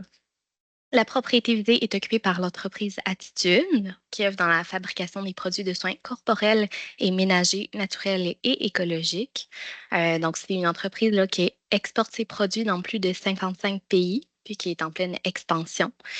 Depuis sa construction en 2019, il y a eu un premier agrandissement qui a été réalisé en 2021, puis un second permis d'agrandissement qui a été émis en 2024. L'agrandissement de l'industrie nécessite donc l'agrandissement du stationnement par ce fait même. Étant donné que l'entreprise est en opération 19 heures par jour, le manque de cases de stationnement ne peut pas être comblé par le transport en commun parce que certains employés, justement, travaillent de nuit. Donc, la zone I-0812 est située en bordure de l'autoroute des Cantons de l'Est, dans une affectation industrielle de prestige, identifiée par le document intitulé Planification urbanistique du parc industriel régional de Sherbrooke, que je vous montre juste ici. Donc, on a une carte, encore une fois, l'encadrée en rouge avec l'autoroute des Cantons de l'Est, puis on est dans la couleur lilas, donc industriel de prestige, qui avait été approuvée par le conseil municipal en février 2011. Comme le nom l'indique, l'affectation vise à créer une vitrine de prestige du côté de l'autoroute en prescrivant des normes d'aménagement des propriétés plus strictes que pour celles des autres affectations industrielles identifiées dans ce document. Pour ce faire, des dispositions spécifiques à la zone I-0812 ont été prescrites au règlement de zonage numéro 1200. Une des dispositions vient limiter le nombre de cases de stationnement à 20 dans une aire de stationnement située dans la marge avant secondaire, la marge avant tertiaire, la cour avant et la cour avant secondaire. Je vous montre une carte pour montrer un peu qu'est-ce que c'est toutes ces marges avant et ces cours avant. On en a plusieurs. Donc, en couleur, tout ce qui est bleu, c'est le côté de l'autoroute. Bleu ligné, la cour avant et la marge avant. Puis, en ligne rose, la cour avant secondaire. En rose, la marge avant secondaire. Donc, c'est où sera localisés les stationnements. Donc, on a en rose le côté de la rue Joseph-Louis-Mathieu, où il y a déjà des stationnements en ce moment. La propriété visée, par contre, est aussi bordée de 3 rues, donc l'autoroute au nord-ouest, la rue Joseph-Louis-Mathieu au sud-ouest et une rue projetée au sud-est, donc sur la droite ici, avec le jaune, la marge avant tertiaire. Puis ça vient restreindre la possibilité d'implanter des aires de stationnement de plus que 20 cases. La cour arrière aussi est située du côté de la future rue, puis est occupée par une aire de transbordement dans laquelle une aire de stationnement ne peut pas être aménagée. Donc, on a des gros camions dans l'aire en lilas ici qui empêchent justement qu'on ait des stationnements de véhicules automobiles. Je vous montre le plan d'aménagement aussi sans les aires de marge avant. Donc, on a le bâtiment phase 1 à la base, la phase 2, puis en vert, la nouvelle phase d'agrandissement du permis de 2024. Voici une photo de l'aire de stationnement située dans la cour avant, du côté de l'autoroute. Donc, on a quand même une position en contrebas, c'est à peu près 3 mètres en contrebas de l'autoroute, puis on a des végétaux qui viennent cacher un petit peu là, cette aire de stationnement. C'est considéré comme la cour avant, justement, parce qu'on a la porte d'entrée principale qui est de ce côté du stationnement. On a même trouvé une vue de Google Street View qui montre la vue, le point de vue à partir de l'autoroute. Donc, on peut bien le voir là, on voit à peine le stationnement qui est en place. C'est sûr qu'on verrait un petit peu plus les voitures, là, mais en ce moment, on voit plutôt l'industrie elle-même et non les stationnements qui sont rattachés. Puis, on a une vue de la rue Joseph-Louis-Mathieu. Donc, on a déjà un aménagement paysager, puis les stationnements là, qui sont sur le côté de la rue qui est présente. Donc, la demande de PPC-moi vise à permettre l'agrandissement des aires de stationnement existantes, puis d'autoriser un total de 58 cases dans celles situées dans la cour avant du côté de l'autoroute et 64 cases dans celles situées dans la marge et la cour avant secondaire du côté de la rue Joseph-Louis-Mathieu. Il est à noter aussi que 12 des 64 cases sont considérées comme étant dans la cour arrière, même si elles font partie de la même aire de stationnement. Donc, ces 10 cases sont en mauve ici, juste en haut. Puis, finalement, il est à noter que le terrain est à environ, justement, 3 mètres plus bas de l'autoroute. Donc, quand même un avantage pour cet aménagement.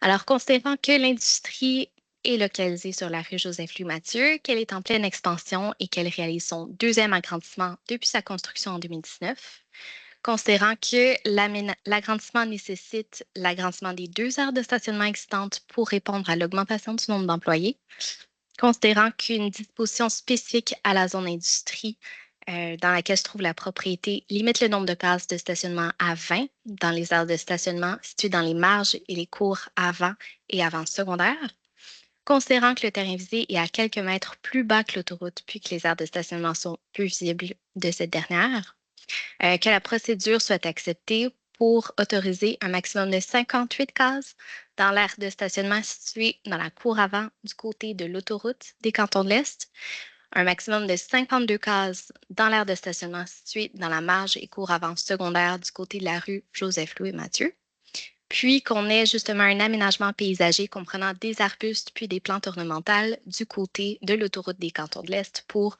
un petit peu mieux camoufler le tout. Merci. J'ai déjà une main levée, Madame Lefebvre. Oui. Alors, j'ai vérifié, effectivement, la petite pointe, elle n'est pas là où je croyais. Donc, moi, j'avais une question parce que là, on est en train de faire une nouvelle politique sur le développement industriel et technologique. Et l'aspect des stationnements, ben, c'est quelque chose qu'on voudrait diminuer. Donc, effectivement, l'entreprise grandit, elle fait des beaux produits écologiques. Donc, tu sais, on est quand même... On veut soutenir ce genre de choses, mais c'est sûr que c'est préoccupant. Tu sais, je sais qu'ils ont un chiffre de nuit, donc c'est ça qui complique aussi la chose au niveau du transport en commun. Mais est-ce qu'il a été regardé de la mutualisation avec les entreprises à côté? Parce que, tu sais, je sais qu'à côté, il y a Bispline, puis ils n'ont pas de chiffre de nuit, eux. Est-ce que ça a été regardé, cet aspect-là? Mais la demande vient au départ, oui, de l'agrandissement, mais aussi des employés. Donc, il y a des industries prêtes, mais les employés ont signifié à leur patron puis à l'entreprise en général qu'ils avaient de la misère à se stationner sur la rue. Donc, oui, il y a des Ben, stationnements sur la rue, je accessibles, mais comprends, mais est-ce qu'il y a moyen de mutualiser le stationnement de l'entreprise d'à côté? Est-ce que ça a été envisagé? Parce que sans doute que les employés ne se sentent pas autorisés d'aller chez les autres, là. Ce serait logique. Mais s'il y a une entente, peut-être que... Je voulais juste valider, est-ce qu'on oui, avait c'est vrai. regardé cette S'il y a une option-là? entente de nuit entre entreprises, là, ça, je ne sais pas, je pourrais m'informer. Puis est-ce que dans ce sens-là, de jour, c'est problématique aussi ou c'est vraiment de nuit? Ce que j'ai lu dans une lettre, c'est que c'était surtout de jour, le matin, puis en fin de journée, puis le matin assez tôt, donc 5-6 heures du matin quand les employés arrivent, puis qu'il y avait justement de la misère à se stationner avec le déneigement dans la rue, puis il y a eu certaines interdictions de stationnement qui n'aidaient pas les employés. OK, merci. Frédéric. Oui, d'abord, je vais souligner, j'aime beaucoup l'idée de la mutualisation si possible, mais au-delà de ça, à un moment donné, je peux pas être dogmatique et dire j'haïs les stationnements, c'est pas le cas, là, c'est 100% nécessaire là, des fois, là. La question que j'avais par contre, c'est surtout avec leur mission environnementale. Je me demandais, est-ce qu'on pourrait leur recommander de peut-être essayer de faire les choses autrement en utilisant des dalles alvéolées végétalisées au lieu de surfaces imperméables?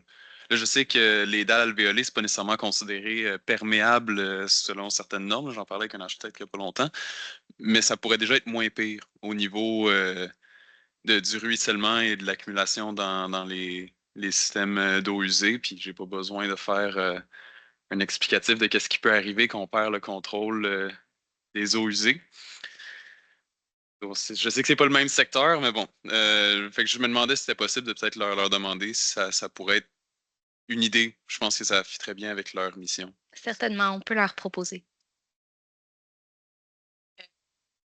Puis, tu Lacoste. Oui, moi j'avais une question par rapport aux besoins réels. Est-ce qu'ils ont fait l'analyse des besoins réels? Parce que là, on rajoute 110 cases. Il en manque présentement, il en manque avec l'agrandissement. Est-ce qu'il y a plus d'employés qui vont venir avec l'agrandissement? Donc, au niveau global, est-ce qu'il y a une analyse qui a été faite pour dire ben, on avait besoin de 50, puis on en demande 110, puis on espère diminuer? Ou parce que pour moi, ça me semble beaucoup par rapport à ce qu'ils ont actuellement versus l'agrandissement. Il y a quelque chose qui correspond. Je sais qu'il y a un besoin actuel, mais on dirait qu'il manque un bout, là. Oui, certain. Donc, juste pour clarifier, on ne rajoute pas 110 cases au total en ce moment. Il y a déjà des cases existantes. Je pense qu'il y a eu un manque de compréhension, de communication là, entre l'inspection puis le demandeur. Donc, il y en a déjà qui sont situés du côté de l'autoroute, puis on vient régulariser la situation, puis voir si on ne verrait pas pour en permettre d'autres. Donc, ce n'est pas 110 cases qu'on autorise totalement aujourd'hui, juste pour clarifier la situation. Puis, de la lettre que j'ai eue de l'entreprise, ils ont fait une analyse justement de transport, mais je peux proposer d'autres suggestions, là, dont la mutualisation des stationnements.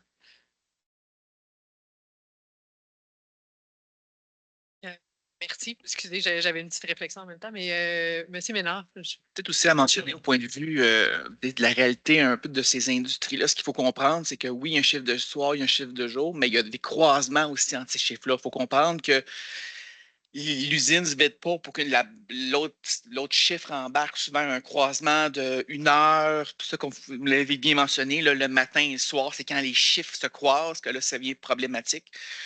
Je suis bien d'accord avec tous mes collègues pour dire est-ce qu'ils peuvent augmenter, mais moi, je pense que dans le contexte actuel, je vais faire un petit peu de politique, mais dans le contexte actuel, je pense que tout ce qu'on peut faire pour aider nos industries à se démarquer puis à garder leur main-d'œuvre, à attirer de la main-d'œuvre. Puis ça, souvent, le stationnement pour les employés, c'est souvent un enjeu qui revient souvent. C'est même des fois des freins. Donc, moi, j'encouragerais à aller de l'avant avec la demande, surtout une industrie forte, je trouve, à Sherbrooke, c'est bien celle-là. Donc, Merci. Monsieur Lapointe? En fait, je trouve ça intéressant, là, le débat qu'on a sur le stationnement, parce que ça fait suite au premier sujet qu'on avait. En fait, en fait, on change d'air, si je peux dire, là, par rapport à la recommandation que vous voulez faire d'enlever les cases de stationnement minimum. On peut penser que les points que vous soulevez, ça va devenir un réflexe dans la prochaine réglementation où le fait qu'il n'y aura plus de minimum, lorsque on aura un promoteur ou un industriel, dans ce cas-ci, a besoin de cases supplémentaires pour pallier à ses besoins de ses employés, on peut penser qu'il y en aura une réflexion pour voir si on est capable d'utiliser les cases du voisin, ce qui n'était pas nécessairement possible dans la réglementation actuelle. Je pense que le genre de questions que vous avez, on va être ailleurs là, dans pas tellement longtemps. Oui, tout à fait, mais c'est embêtant d'être entre les deux puis de se dire, parce que moi aussi, c'est le réflexe quand je trouvais que je comprends qu'il y a déjà des cases existantes, mais est-ce qu'on sait combien il y en a actuellement? Puis c'est ça que j'essaie de trouver. Puis selon les normes, il y en aurait eu juste 40 en ce moment, 20. Mais là, je comprends qu'il y en avait un petit peu plus déjà. Là. Oui, c'est ça, exactement. Fait que les cases à rajouter, c'est la portion en gris ici, plus haut, si je ne me trompe pas, c'est 38. Donc, c'est écrit en tout petit, là. Mais c'est à peu près 38 cases au total qu'on vient rajouter au lieu des 110 qui avaient été comptés tout à l'heure, là. Au total, c'est les 38 cases. Oui, exactement. Il n'y en a pas sur l'air de côté, il était déjà tout là. Oui, c'est ça. Donc, on vient ajuster la situation. Justement, il y a eu la confusion au niveau des marges, là. C'est pour ça que je vous ai mis le tableau tout à l'heure pour qu'on comprenne bien. Et aujourd'hui, ce serait un ajout de 38 cases avec cette autorisation. OK. c'est déjà un peu moins heurtant. Mais moi, je suis d'accord avec l'ensemble des commentaires. Si on est capable quand même de leur dire, ben, on veut que ça fonctionne, votre entreprise, on veut que ça continue, mais si vous êtes capable de limiter en allant voir votre voisin, maintenant, on travaille pour que ça soit permis, donc on va le faciliter. On va essayer de le rendre, on l'encourage fortement, puis de voir si jamais c'est vraiment à faire, comment ils peuvent porter leur valeur environnementale aussi dans la façon d'aménager leur stationnement. Je pense que ça pourrait être intéressant. Est-ce que ça vous conviendrait comme ça d'aller de l'avant avec la recommandation? Mais là, c'est plus à vous, parce qu'on ne peut pas l'ajouter dans notre recommandation, mais à vous de porter ce message-là, si ça vous va. Si vous avez besoin d'un appui, on pourra. Ça va? Parfait. Ça vous irait comme ça? Madame Lefebvre? Je voulais juste clarifier, aujourd'hui, c'est une orientation, hein? Recommandation. OK, donc là, on ne va pas de l'avant avec la recommandation, si je comprends bien. Ben, là, ce qui était sur la table, selon ce que j'ai entendu, c'est plus d'aller de l'avant avec la recommandation, mais en disant, parce que là, c'est un maximum qu'on autorise de 38 cases supplémentaires. C'est son maximum. Ouais. Parce qu'on régularise aussi, c'est parce que si on ne va pas de l'avant, si je comprends bien, lui, il est en infraction. Là. Il y a déjà beaucoup de cases qui n'étaient pas permises. Oui, on ne veut pas ça, là. Mais en même temps, tu sais, puis vraiment, on est en train de faire cheminer la politique de développement industriel qui va dans ce sens-là, d'essayer de mutualiser. Donc, je trouve qu'on manque un petit peu de cohérence de le monter tel quel, mais en même temps, je veux vraiment défendre cette entreprise-là. Là. Il faut lui faciliter les choses parce qu'on sait que le transport en commun, ça ne fonctionne pas. Mais je pense que si vraiment le problème, c'est soir-nuit parce que ça juxtapose, je pense vraiment que ceux d'à côté, il y a moyen d'organiser les choses parce qu'ils n'ont pas de chiffre de nuit. Là. Puis il n'y a pas tant d'employés. C'est une grosse surface, puis il n'y a pas tant d'employés. En tout cas, je ne sais pas. Puis il y a peut-être des mécanismes de covoiturage ou de choses comme ça. Donc, on met pas vraiment on les pousse pas tant à le faire si on l'autorise déjà aujourd'hui. Ça, c'est Mais je vais me rallier, puis je veux vraiment pas empêcher que cette entreprise-là fonctionne bien. Là. Je comprends bien. C'est pour ça qu'il y a vraiment deux choix. Mais il va falloir revenir, si on fait ça, il va falloir revenir quand même avec un dossier pour régulariser. Moi, je me dis qu'on peut le faire en incitatif, mais on est à une manette c'est ça. Hein. C'est clair, net, précis. Est-ce qu'on peut, tout en l'autorisant, demander quand même qu'il y ait un suivi qui soit fait suite aux discussions qui seront faites? Certainement. Moi, je vais mentionner les commentaires qui ont été émis aujourd'hui. Puis, si je peux aussi rajouter un autre élément, c'est qu'en ce moment, il y a une problématique pour le changement de shift de 19h matin et soir qu'on avait mentionné. Puis, l'entreprise, après l'agrandissement, envisage d'augmenter ses heures à 24 heures sur 24. Donc, on a déjà un enjeu à 19h. Peut-être qu'il y en aura plus. Peut-être qu'il peut aller avec la mutualisation des stationnements, venir aider à répondre aux besoins de ses employés. Mais déjà, ils envisagent de répondre à la future demande, c'est ça. OK, donc ça viendrait confirmer pourquoi on ne l'empêcherait pas. Mais ce serait bien qu'on ait un petit suivi sur les discussions et de voir ce qu'il est capable de faire. Ça vous irait comme ça. Puis, il faut savoir, il va revenir au conseil municipal aussi. Fait que si on est capable d'avoir un suivi de l'entreprise avant ça, on pourra en tenir compte aussi au moment où il passera en conseil municipal. Madame Bertha, vous vouliez rajouter quelque chose? Surtout une réflexion dans le sens où, oui, je suis pour la mutualisation des stationnements, mais il y a des fois où c'est impossible. Tu sais, c'est l'autre usine à côté ou l'autre industrie à côté peut avoir autant de monde que l'autre qui est là, puis les chiffres de travail peuvent être les mêmes et tout ça. Je pense que c'est comme un petit peu parce que l'exemple, tu sais, c'est aussi de changer l'habitude des gens qui y travaillent. Dans le sens, puis ça relève pas de nous, là. Tu sais, c'est une bonne idée, le covoiturage et tout, là, mais ça relève pas du CCU central de gérer ça. Mais on investit de grosses sommes d'argent, entre autres, c'est sur King Est pour le IGA Couture qui était là. Il a fait faire un beau stationnement de l'autre côté de la rue. On a fait un aménagement, un passage piétonnier avec des lumières quand on a refait l'aménagement de la rue King Est. Puis les piétons, ils ne montent pas pour aller prendre la traverse, pour redescendre. Non, ils passent direct, puis ils s'en vont. Fait que, tu sais, il faut faire comme un petit peu attention à ça. Moi, je pense que si Attitude, c'est une compagnie qui, justement, est environnementaliste, ben, tu sais, ils ont eu en environnement et tout, je pense qu'ils ont réfléchi, mais entre autres, c'est le bien-être des gens qui y travaillent qui est important. On n'est pas sur King ou sur Portland ou sur Galt ou peu importe, où tout est là, là. Il faut y aller. Puis comme on le disait, la STS, il y va pas, là. Puis madame, elle ira pas tout de suite, madame Lefebvre, faites-vous-en pas. Non, mais elle y va déjà un peu, mais pas pour les chiffres de nuit. Ben, c'est ça, exact. On a quand Donc, même ajouté du tu service. sais, alors, il faut être accommodant aussi comme ville si on veut les garder, puis si on veut faire en sorte que...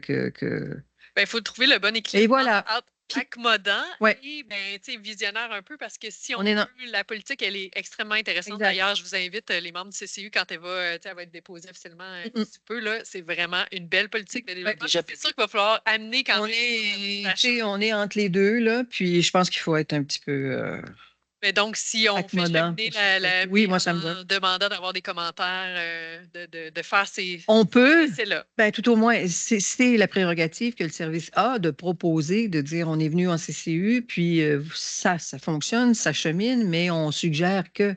Mais ça s'arrête là, on ne peut pas aller plus loin, ça ne fait pas partie de notre mandat de le faire. C'est sur la table en ce moment, c'est ce qu'on a dit. Puis après, fait que ça vous va? Pas comme ça? Parfait.